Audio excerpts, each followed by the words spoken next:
사도행전 2장 42절에서 47절 말씀까지 이제 제가 봉독합니다. 그들이 사도의 가르침을 받아 서로 교제하고 떡을 떼며 오로지 기도하기를 힘쓰니라. 사람마다 두려워하는데 사도들로 말미암아 기사와 표적이 많이 나타나니 믿는 사람이 다 함께 있어 모든 물건을 서로 통용하고 또 재산과 소유를 팔아 각 사람의 필요를 따라 나누어주며 날마다 마음을 같이하여 성전에 모이기를 힘쓰고 집에서 떡을 떼며 기쁨과 순전한 마음으로 음식을 먹고 하나님을 찬미하며 또 온 백성에게 칭송을 받으니 주께서 구원받는 사람을 날마다 더하게 하시니라. 아멘. 이 시간에 시온 찬양대 찬양 읽겠습니다.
아멘. 감사합니다.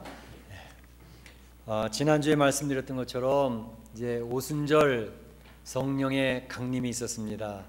그래서 성도들이 성령으로 충만해지니까 이제 방언을 하면서 그 모여왔던 여러 나라에서 왔던 사람들이 주의 말씀을 통해서 이제 복음이 언어의 장벽이 없이 다 전달되어지는 그러한 장면을 보게 되어졌죠.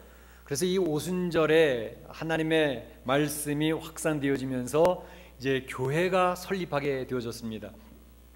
그 교회가 우리 유명한 예루살렘 교회, 이 예루살렘 교회 초대교회가 이제 설립이 되어지면서 좀 하나님의 나라의 확장에 이제 기초가 되어지게 되는 것이죠. 예. 그런데 이 예루살렘 교회는 참 하나님의 은혜가 이제 넘쳐나니까 성령으로 충만해지니까요. 성도들이 기쁨이 충만하고 즐거움이 충만한 그러한 교회가 되어졌습니다. 그래서 하나님께서 오늘 말씀하시는 것처럼 주께서 구원받는 사람을 날마다 더하게 하시니라 이렇게 말씀을 하시잖아요. 그러니까 초대교회 성도들의 모습은 아주 굉장히 활발했고 생명력이 넘치는 그러한 공동체였습니다. 그러니까 살아계신 하나님을 고백을 하고 또 하나님의 역사하심을 인정을 하고 또 성도들 그 마음속에 있었던 죄책감, 죄악의 문제를 다 해결받으면서 죄로부터 자유함을 누리기 시작을 했고요. 그래서 그들은 기쁘게 살아가는 즐거운 가운데 승리하는 그러한 성도의 모습을 보이게 되어졌던 것이죠. 그러니까 하나님께서 날마다 믿는 사람 수를 더욱더 풍성하게 하는 그러한 교회가 되어졌습니다. 그래서 교회마다 모두가 이 초대교회처럼 됐으면 좋겠다 그런 생각들을 모두 하고 있죠. 그래서 한국에서도 보게 되면 교회 이름을 초대교회라고 짓는 교회들도 많고요. LA에도 이민 교회들도 초대교회라고 이름 짓는 교회들이 여럿이 있습니다. 그러니까 초대교회처럼 되면 좋겠다. 또 성도들도 초대교회 성도들처럼 되면 참 좋겠다. 살아계신 하나님을 고백을 하고 하나님의 역사를 인정을 하면서 죄책감으로부터 벗어나서 자유함을 누리고 기쁘고 즐거운 신앙생활하는 것, 이것을 성도들이 사모하게 되어지죠. 우리 사랑하는 성도들에게 이러한 초대교회 성도들처럼 하나님의 축복이 넘치시기를 주의 이름으로 축원합니다. 축원합니다. 예. 그래서 초대교회 성도들처럼이라는 제목을 오늘 정해놓고 말씀을 나누고자 하는데요. 초대교회 성도들 어떤 모습이었을까? 한 세 가지 측면으로 오늘 접근해서 설명을 좀 하고자 합니다. 첫째는 초대교회 성도들은 하나님과의 관계가 바르게 맺어져 있었다라는 점이고, 두 번째로는 초대교회 성도들은 그 교회 공동체가 성도들의 그 관계, 성도들끼리의 모습이 너무너무 아름다웠다 하는 것이고요. 세 번째는 초대교회 성도들은 믿지 아니하는 세상 사람들, 그 세상 사람들과의 관계 속에서 참 그들이 부러워하고 그들이 존경하고 그들이 칭찬하는 그러한 성도들이었다 하는 것을 가지고 우리가 말씀을 나누고자 합니다. 먼저 살펴볼 것은 하나님과의 관계입니다. 사실 신앙생활은 시작되는 것 자체가 하나님과의 관계가 바르게 맺어져야 신앙생활이 바르게 출발을 하지요. 하나님과의 관계가 바로 맺어졌지 않은데 어떻게 신앙생활이 되겠습니까? 그러니까 첫 번째는 하나님과 나와 어떤 관계로 잘 맺어져 가는가 하는 것을 점검하고 체크하는 것이 가장 중요합니다. 오늘 본문에 보게 되면 하나님과의 관계가 어떻게 해서 바르게 맺어졌는가 하는 것을 두 가지 모습을 보여주는데, 첫 번째 모습은 오늘 42절에서 보는 것처럼 사도들의 가르침을 받아 그랬습니다. 사도들의 가르침을 받아 하나님의 성도들로 세워졌다는 것을 이야기하고 있거든요. 그러니까 사도들은 예수님의 말씀을 열심히 가르쳤습니다. 그러니까 예수님이 살아생전에 하셨던 말씀들, 그 말씀들을 계속 가르쳐 주는 거죠. 그리고 예수님이 십자가에 왜 돌아가셨는지, 십자가에 돌아가신 이유들을 설명해 주고, 또 돌아가신 걸 끝난 게 아니라 3일 만에 다시 부활하신 주님의 능력을 소개하면서 그분이 승천하실 때에 이러이러한 말씀을 우리 성도들에게 부탁했다라고 이야기를 해주시면서 사도들은 그 초대교회 예루살렘교회 성도들을 하나님의 말씀으로, 구약의 말씀과 신약, 특별히 예수 그리스도에 대한 말씀을 열심히 가르쳤습니다.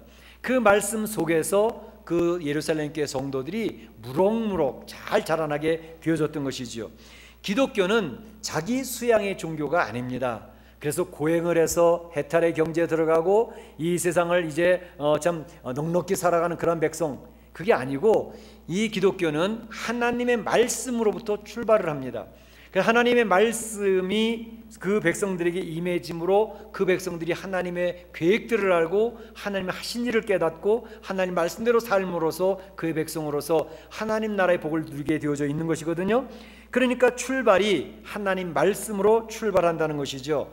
하나님 말씀이 중심이 되어져야 성도들도 건강한 성도, 교회도 건강한 교회가 되어지게 되는 것입니다.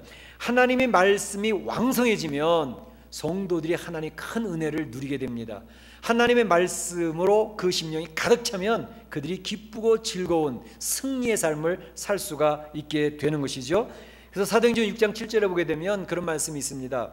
하나님의 말씀이 점점 왕성하여 예루살렘에 있는 제자의 수가 더 심히 많아, 이렇게 기록되어 있어요.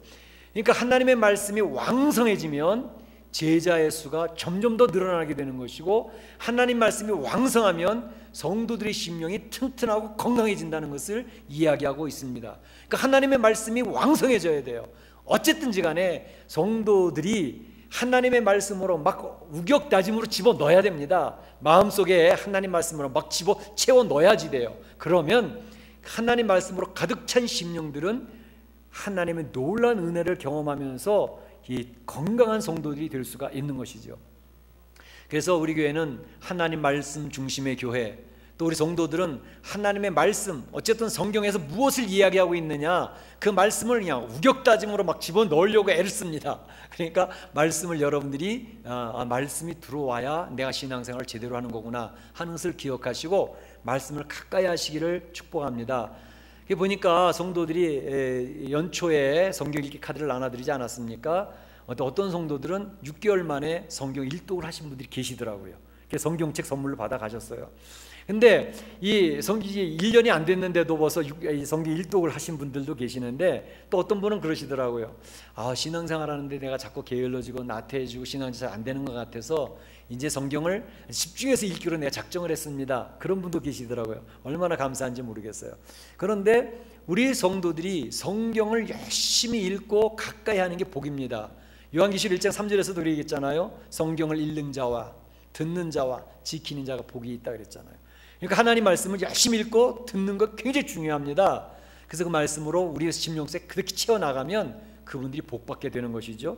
그러니까 성경을 여러분이 열심히 읽으셨으면 좋겠어요.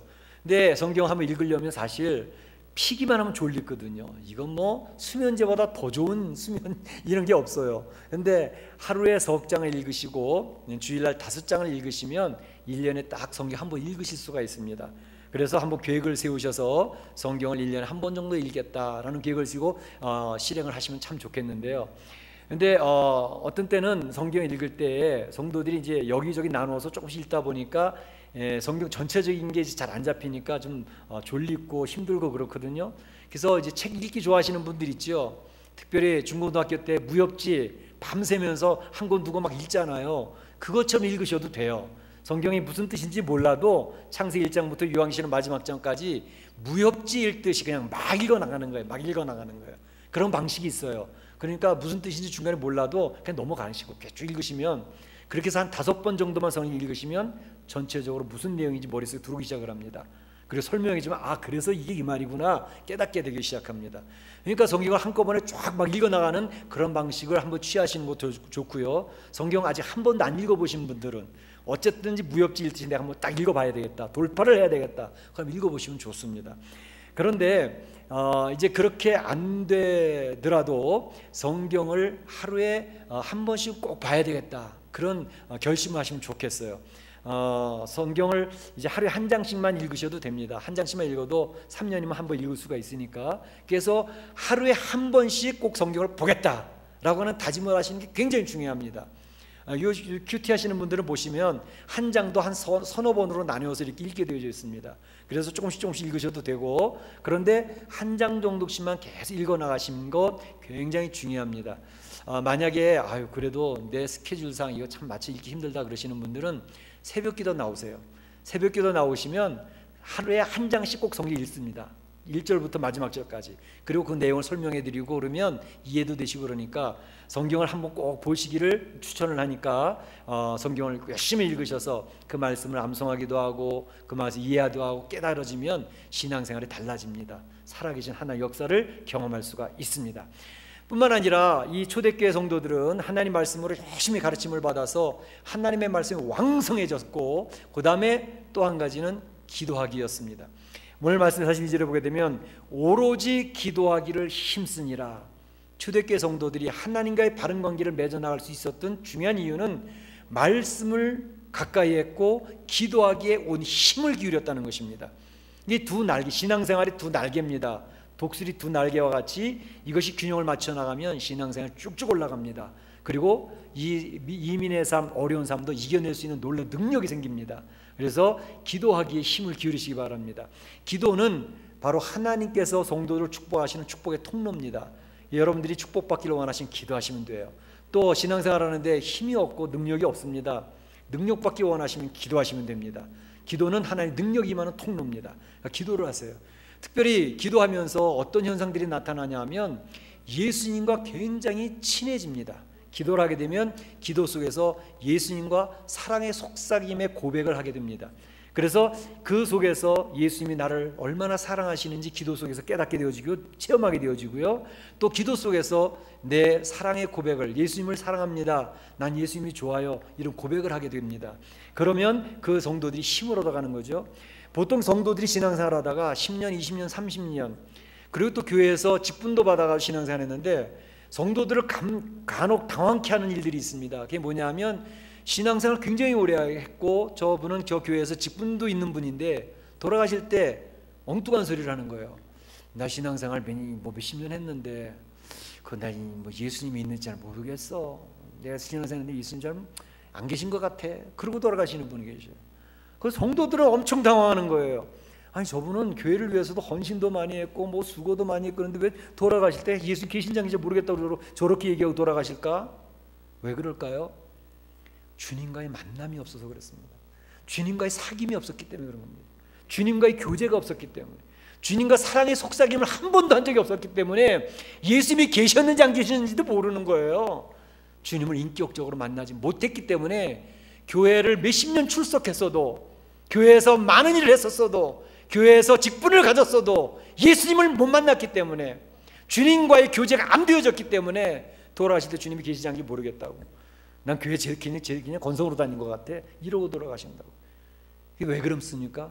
기도 속에서 주님을 못 만났어요. 기도는 바로 예수님과 연애하는 장소입니다. 그래서 기도 속에서 주님과의 속삭임을 통해서 예수님이 나를 얼마나 사랑하시는지를 체험하는 장소가 기도입니다. 여러분의 골방입니다. 이 기도 속에서 여러분의 사랑을 고백하고 여러분의 어려운 문제를 고백해서 주님 도와달라고 그럴 때 주님이 도와주시면서 경험하는 장소가 여러분의 골방입니다. 그래서 골방을 꼭 세우셔야 돼요. 이제 기도는요, 우리 성도들의 삶의 환경을 변화시킵니다. 놀라운 능력이 나타납니다. 제가 한 가지 말씀을 드리고 싶은 것은 큐티의 내용 중에 7월달에 그런 내용이 하나 있었어요. 어떤 묵상의 삶이 하나 나온 게 있는데, 요즘엔 사실 자녀들을 군대 보내기가 굉장히 두려운 그런 시대를 살고 있습니다.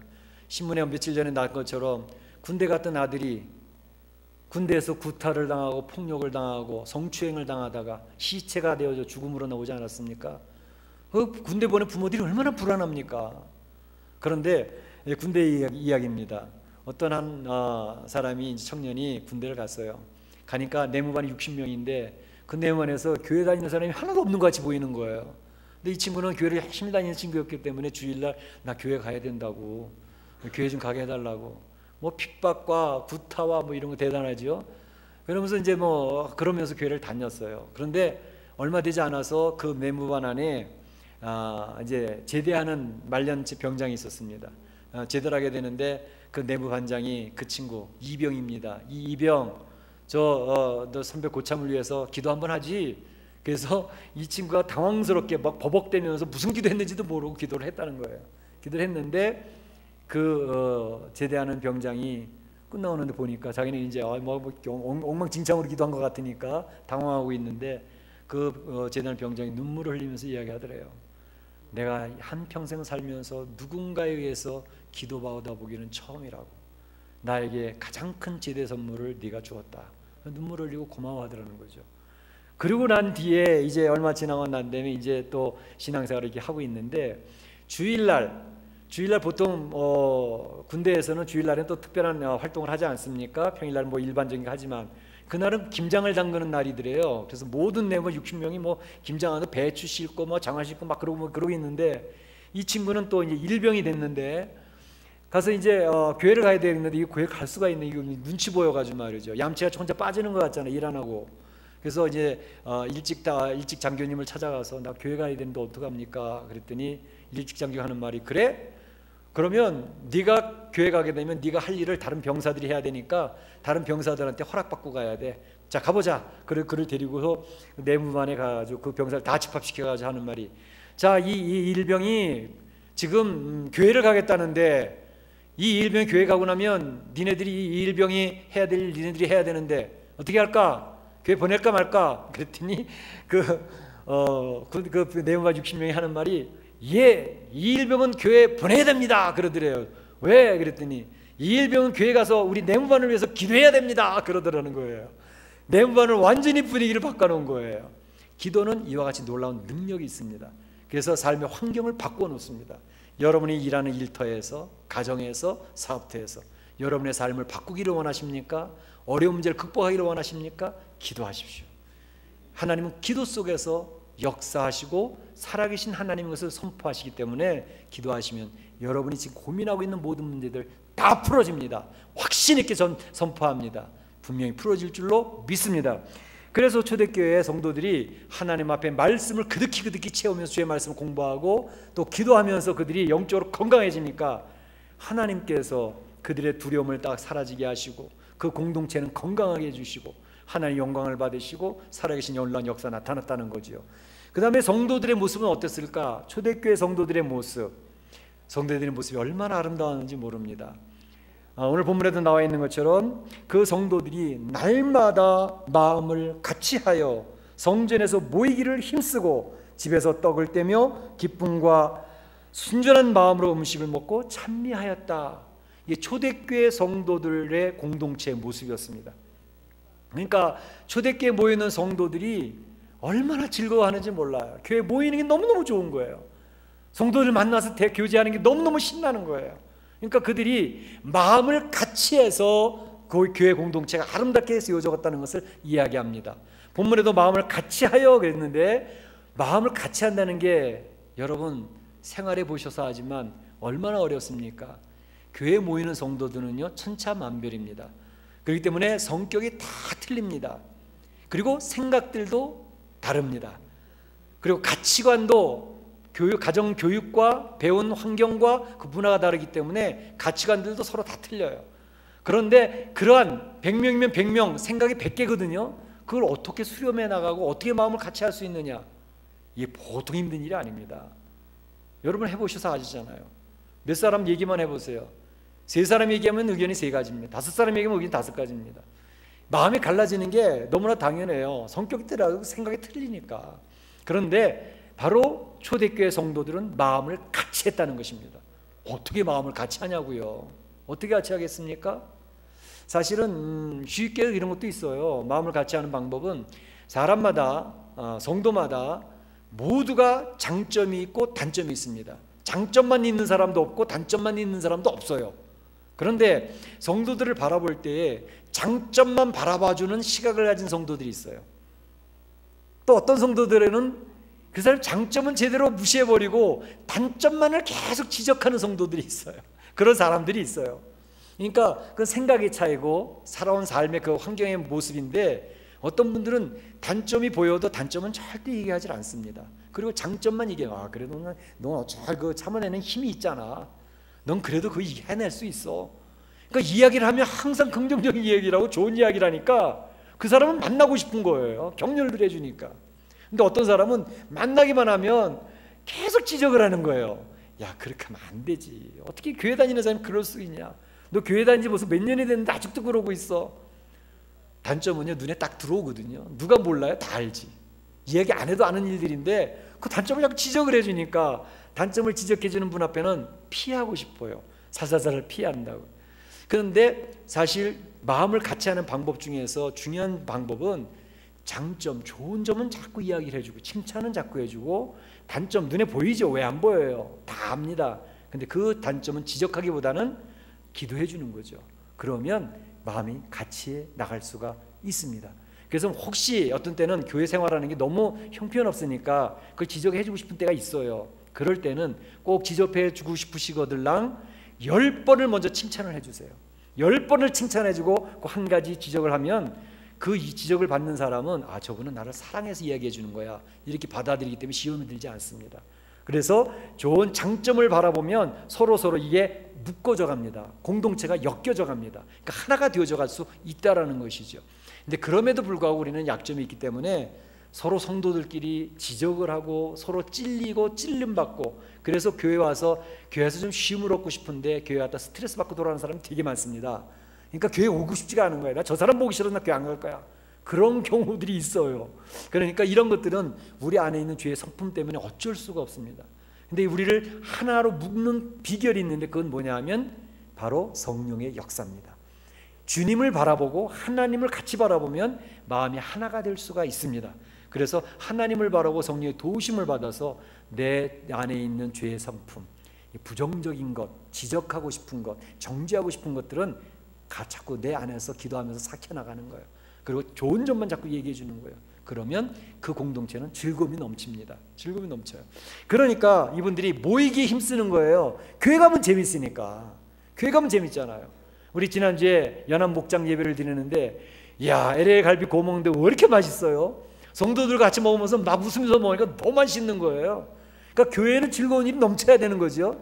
그럼 교회 오고 싶은 거예요. 이민에서 막 찌그러져 살다가 스트레스 받아 살다가 교회 가면 신나니까. 나를 칭찬해주는 선배들이 있죠. 나를 칭찬해주는 중직자 어른들이 있죠. 우리 장로님, 권사님들, 안수사님들이 늘 칭찬만 해주죠. 교회 가면 가정처럼 편하고 좋은 거예요. 그리고 온다고. 근데 교회 가면 왜 이랬니, 왜 저랬니 얘기하면 아이고, 그리고 오늘은 좀 쉬고 싶어, 그리고 안 나올 수도 있는 거죠. 그러니까 교회에 모이기를 힘쓰는 그런 역사들이 나타나게 되는 것입니다. 그런데 바로 이렇게 모이기를 힘쓰는데 이것은 굉장히 중요한 일입니다. 마지막 때가 되어지면요, 말세에 나타나는 현상은 첫째, 사랑이 식어진다 그랬어요. 사람들이 서로 무관심해집니다. 두 번째, 돈을 사랑하는 역사가 나타납니다. 세 번째, 교회에 모이던 성도들이 모이기를 싫어합니다. 점점점 모이지 않으려고 그래요.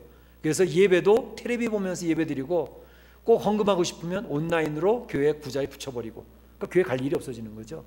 그런 시대가 이제 실현화되어져 가고 있습니다. 지금도 이미 온라인으로 헌금하는 교회가 있고요, 교회에서 이 방송하는 걸 집으로 텔레비로 붙여주니까 집에 앉아서 텔레비 보면서 예배드리는 가정들이 있습니다. 이게 모이기를 폐하는 말세에 나타난 징조들입니다. 사단이 사용을 하는 것들이죠. 그런데 바로 성경에서 이야기하기를 히브리서 10장 25절에 모이기를 폐하는 어떤 사람들의 습관과 같이 하지 말고 오직 그날이 가까움을 볼수록 더욱 그리하자. 더 열심히 잘 모이자는 겁니다. 그래서 교회 모이는 거예요. 주일날 교회 모이는 거 우리 열심히 모여야 됩니다. 특별히 직분자, 서리 집사님 이상은 교회날 빠지면 큰일 나는 줄 알으셔야 돼요. 주일날 열심히 참석을 하셔야 되고, 또 수요일날 우리 공집회 아닙니까? 수요일날에도 서리 집사님 이상은 다 나오셔야 돼요. 권사님들, 안수자님들 말할 것도 없고 펑펑 빠지면 안 됩니다. 그래서 꼭 모이시기를 힘쓰고, 좀 더 신앙생활 열심히 하고 싶으신 분들은 금요기도에 나와서 기도 열심히 하시고 새벽기도에 참여하시고, 그러면 교회가 좋을 것 같지요? 교회도 좋지만 무엇보다도 본인들의 심령이 살아납니다. 하나님의 역사가 나타납니다. 여러분을 위해서 여러분을 권면하는 겁니다. 모이에 힘쓰면 주님의 교회가 건강해지죠. 성도들의 심령이 튼튼해지죠. 꼭 필요한 것입니다. 그러니까 어떤 일이 현상이 나타났습니까? 그 교회 성도들이요, 건강해지니까 뭐라 그럽니까? 기쁨과 순전한 마음으로 음식을 먹고 뿐만 아니라 서로 자기의 물건들을 서로 같이 나누어 쓰고, 그리고 그들이 재산과 소유를 팔아 각 사람의 필요에 따라 나눠주고 쉐어링하는 삶. 아니, 자기 재산 팔아서 다른 사람 필요한 거 채워주는 성도들 쉬울까요? 어렵잖아요. 아직까지 많은 교회에서 그러한 모습들을 보기가 쉽지 않은 것 같아요. 어려운 것 같아요. 그런데 바로 여기 나오는 이 사도행전 2장 44, 45절 이 내용, 서로 자기의 것들을 나눠 쓰고 자기의 재산과 자기 재물들을 팔아서 필요한 사람, 성도 아내들 필요한, 이 사람 이거 필요하겠네, 나눠주고, 이런 일들이 초대교회 안에 있었던 거예요. 여러분들 이 성경 구절이 어떤 영향을 미쳤는가? 공산주의 있죠. 공산주의, 공산사회주의, 그 이론을 정립한 사람이 누굽니까? 독일의 칼 마르크스. 이 사람이 이 성경을 보면서 여기서 힌트를 얻었다니까요. 이런 사회가 되어지면 이거 정말로 좋은 사회가 되겠구나. 여기서 사람들의 공동체가 서로 나눠 쓰는 거예요. 네 거 내 거 없이. 그리고 자기 재산도 팔아서 서로 나눠주는 거예요. 공산주의, 사회주의. 이걸 보니까 이런 사회가 되면 되게 진짜 좋겠는데, 초대교회에서는 이런 사회가 이루어졌어요. 그러니까 이걸 보면서 칼 막스가 힌트를 얻고 낸 아이디어가 공산주의, 사회주의입니다. 근데 그 원래 칼 막스의 아버지는 유대인이고 랍비 후손입니다. 근데 독일에서 그 당시에 랍비 후손 유대인들은 독일에서 고급 관리직을 주지 않았어요. 공무원으로 사용하지 않았어요. 그러니까 아버지가 약삭빠르게 기독교를 개정을 했습니다. 기독교를 개정을 해가지고 이제 어릴 때부터 칼 막스는 기독교 집안에 자라난 거예요. 근데 칼 막스의 신앙은 기독교인이긴 한데 인본주의 기독교인이었어요. 사람을 사랑하고 사람을 도와주고 구제하고 이 일이 가장 중요한 거야. 거기에만 빠지다 보니까 이런 것들이 눈에 들어온 거죠. 그래서 칼 막스를 통해 가지고 이제 마르크스 레닌주의 그리고 스탈린 이렇게 쭉 연결되면서 공산주의가 엄청난 현 근대에 영향을 미치지 않았습니까?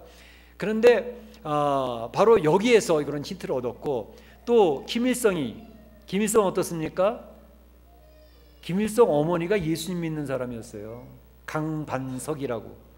베드로의 이름 따가지고 와서 반석이라고 이름을 지었다니까요. 김일성이 외할아버지가 목사님이셨어요. 근데 김일성 아버지 김형직이라는 사람은 예수 믿는 사람을 싫어했어요. 자기 처갓집을 싫어했다고. 상대도 안 했지. 그러니 김일성은 자라나면서 어머니 손 붙들고 교회를 다니던 사람입니다. 나중에 그가 이제 공산주의 혁명을 일으키면서 교회들부터 다 없앴잖아요.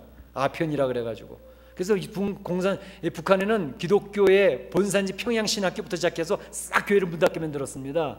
근데 마지막에 김일성이가 어머니 생각이 난다면서 나 어릴 때 나도 엄마 손 붙들고 교회 갔다 오 그러면서 교회를 하나 새로 지었는데 그게 바로 칠골교회입니다. 지금 칠골교회가 북한에 있어요.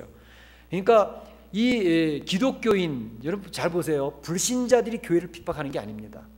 교회를 무너뜨리는 사상이 바로 성경에서 가져와서 성경의 사상을 가지고 교회를 핍박하고 교회를 무너뜨립니다. 김일성이 바로 어머니의 신앙교육을 시켰던 사람이고 외할아버지 목사 교육 시켰던 사람인데 신앙이 어설프게 들어가니까 나도 교회 20-30년 다녔던 사람은 나 성경 내 모르는 거 없어. 설교를 얼마나 많이 들었는데 다 아는 것처럼 이야기하는데 어설프게 알고 있는 거예요. 그러니까 신앙생활을 어설프게 하니까 하나님의 역사를 방해하는 방해꾼이 되어지는 거예요. 나중에 적그리스도가 불신 세계에서 나오는 게 아니라니까요. 하나님의 이름을 이야기하는 이 신앙의 세계에서 적그리스도가 나와서 교회를 파멸시키고 성도들을 환란 가운데 몰아넣는다는 거죠. 그러니까 신앙생활 하려면 똑바로 하자고 이런 거죠. 신앙생활 똑바로 해야지 그냥 대충대충 하는 것은 하나님의 일을 방해하는 사람이 된다니까요. 바로 그것을 얘기하고 있습니다. 그런데 초대교회 성도들은 바로 이 공산주의가 망한 것은 사람의 힘으로 프롤레타리아의 혁명, 그래서 부르주아를 무너뜨리고 사람의 방법으로 혁명을 하려고 했기 때문에 망했지만, 성령이 충만해서 이루어지는 이 사회는 바로 저절로 이러한 사회가 이루어진다는 것입니다. 하나님의 나라는 평등한 사회, 이러한 은혜가 넘치는 사회, 하나님의 공동체가 이 칼 막스가 꿈꾸던 그 사회가 이루어지는 곳입니다. 그러니까 바로 이것을 통해서 초대교회 성도들은 하나님의 역사를 바라보면서 찬미하고 찬양하고, 너무너무 이 불신자들이 볼 때에 교회 다니는 사람들은 너무 희한하거든요. 너무 대단하거든요. 그러니까 세상 사람들이 이 초대교회 성도들을 보면서 어떻게 했다고 그랬습니까? 그들이 찬미하며 이렇게 좀 멋있는 신앙생활 공동체가 되어져 가니까 온 백성에게 칭송을 받으니 그랬습니다. 온 백성에게 칭송을 받으니, 온 백성은 예수님 믿는 사람뿐만 아니라 불신 세상 사람들이 모두 교회 다니는 예루살렘 교회 성도들을 전부 존경하고 칭찬하는 거예요. 야, 교회 다니는 사람 되게 매력 있다, 너무 멋진데, 이렇게 되는 거죠. 그러니까 믿지 않는 사람들은 상상도 못하는 일들이 교회 안에서 이루어지고 있으니까 교회 사람들이 존경스러운 거예요. 교회 사람들 얼굴을 보니까 얼굴이 환해, 언제나 밝아, 서로 돌보고 서로 붙들어주는 게 너무너무 멋있어. 세상에 막 칭찬을 하는 거죠. 교회 다니는 사람들은 세상 사람들로부터 칭찬을 받으셔야 됩니다. 쉽지는 않지만, 믿지 않는 사람들도 저 어느 교회 집사님인데 정말 믿을 만한 사람이야, 존경할 만한 사람이야, 그러면 끝내주는 겁니다. 그러면서 하나님께서 말씀하신 것처럼 날마다 믿는 자의 수를 더하더라. 공동체가 커질 수밖에 없어요. 믿지 않는 사람들이, 세상 사람들이 교회 다니는 사람을 부러워하니까, 존경하니까 얼마나 멋집니까? 오늘 주보에 나눠드린 그 내용에 보시면 거기에 그런 내용이 하나 있어요. 주보에 이제 묵상하는 글에 보게 되면 어떤 목사님이 미국에서 부흥사를 초대한 거예요. 근데 부흥사가 그 작은 찻집에 가서 얘기하는데 종업원을 종부리듯이 막 얘기를 하는 거예요. 그 초청했던 목사님이 부끄러워가지고 자기 목사인 줄 아는데 기도할 때쯤 보지 않았으면 좋겠다, 그런 생각을 하면 부끄러워하고 있었다는 거죠. 근데 그 이후에 얼마 후에 또 자기의 친구를 데리고 와서 또 커피를 마시는데 종업원이 실수를 해가지고 커피를 바지에다 다 쏟은 거 아닙니까? 그러니까 이게 얼마나 종업원이 당황해가지고 죄송하다 그러면서 세탁비를 다 드리겠다고 막 그러니까 이 친구가 미소 짓고 웃으면서 괜찮다고, 뭐 그럴 수도 있지 않냐고 그러고 하니까 이 친구, 목사 친구가 너무너무 좋아서, 야, 이게 그리스도인의 모습이다. 그 안에 지배인과 그 종업원들이 그 사람을 보면서 예수 믿는 사람은 저렇게 용납할 줄 알고 배려할 줄 알고 저렇게 따뜻함이 있구나, 존경하더라는 거죠. 그런 내용이 있어요. 한번 읽어보세요. 바로 그리스도인의 전도는 이렇게 자연스럽게 되어지는 것입니다. 신앙생활은 잘할 때 사람들이 존경하고 그 사람을 인정해주면 교회는 저절로 부흥이 되어집니다. 그런데 야야, 그 교회 무슨 집사라며, 그게 무슨 권사라며, 형편없어, 고개를 절레절레 흔들면 그 사람은 교회 오는 사람을 방해하는 사람이 됩니다. 물론 우리가 완전하지 않기 때문에 실수도 있고 잘못된 것도 있죠. 그러나 세상 사람들이, 믿는 사람은 물론이고 세상 사람들이 고개를 절레절레 흔들 수 있는 신앙인이 돼서는 안 되겠다는 것입니다. 초대교회 성도들은 바로 온 세상 사람들이 칭송을 받았다, 존경했고 그를 부러워했고 그를 좋아했다는 것, 매력 있는 사람들로 생각했다는 거죠. 그러니까 교회가 점점 확산되게 하나님이 만드셨다는 것입니다. 여기에 교회 부흥의 비결이 있습니다. 하나님의 말씀도 중요합니다. 기도하는 것도 중요합니다. 그런데 성도들의 모습을 통해서 그리스도의 모습이 보여지면 그 교회는 저절로 부흥이 됩니다. 그렇게 되어지기를 소원합니다. 소원합니다. 성령이 역사하시면 여러분들에게 그런 능력을 주셔서 그러한 역사로 우리 교회가 가득 차 나갈 줄로 믿습니다. 되기를 소원합니다. 예, 기도하시겠습니다. 이 시간에 조용히 한번 오늘 주신 말씀들을 기억을 하면서 내 마음에 자리 잡은 말씀 붙들고 기도하시기를 바랍니다.